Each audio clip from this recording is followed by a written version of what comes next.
Hi, this is going to be my review for the 2021 Ford Mustang GT. And before I start my review, let me show you one cool feature of the car, which is the logo. And all GTs have 4 quad exhaust pipes, unlike the EcoBoost that only have 2. The engine in this car is a 5-liter V8 engine that makes 460 horsepower and 420 pound-feet of torque, and the acceleration is actually mind-blowing. The RPM redline is at 7,000 revolutions per minute. The loud exhaust sound starts only at 3,000 revolutions per minute, and here's a quick acceleration.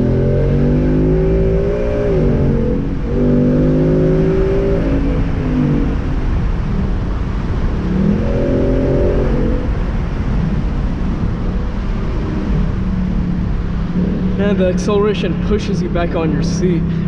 It's amazing. Once you drive a V8, you can't go back to an inline 4 or a V6 because everything from the engine noise to the pistons going up and down, the acceleration you feel, the exhaust noise is really addicting. Most people who buy V8s don't really care about the miles per gallon in this car. You know how much this gets in the city and how much it gets in the highway. This gets 22 miles per gallon in the city. It gets 28 miles per gallon in the highway. And this one gets 13 miles per gallon in the city if you drive really hard, and you get 18 miles per gallon in the highway if you accelerate hard.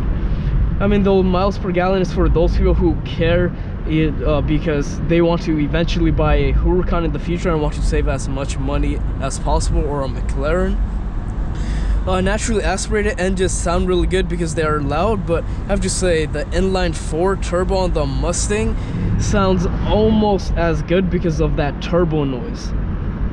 The brakes in this car are powerful. I thought the Dodge Charger and Challenger RT were amazing, but the stopping and power in this Mustang is at a different level. The exterior design of this car could be better, because if they had a big air intake like the Dodge cars, then that would actually look really cool on a Mustang, but I guess they don't. Ford Mustang GT500, because the headlights on that just looks way more aggressive. The interior on the Mustang is the same as the EcoBoost and remains unchanged for the 2021 year, so I recommend getting the 2020 because it's basically the same thing. But if you want a brand new car, get the 2021. And on the bass in this car and sound system, the sound system is all right, and the bass could be better because the music quality is good and you can go put it in high volume without any frequency disturbances. But the bass, it could be more louder, but it's not that loud. And I'm gonna show you the few drive modes in this car. So to access drive modes, you first put the car in F, and then you go here, you go to mode, and then from the screen you can see the drive modes. It's gonna be Sport Plus.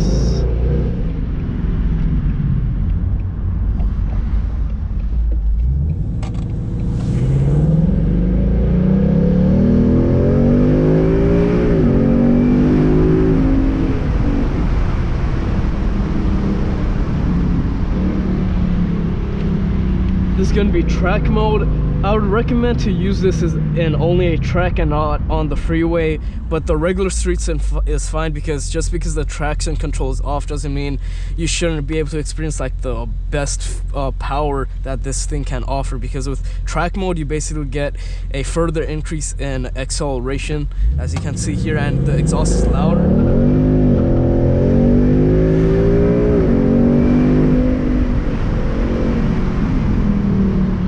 The exhaust gets way louder in this car. And I'll show you drag mode as the last mode.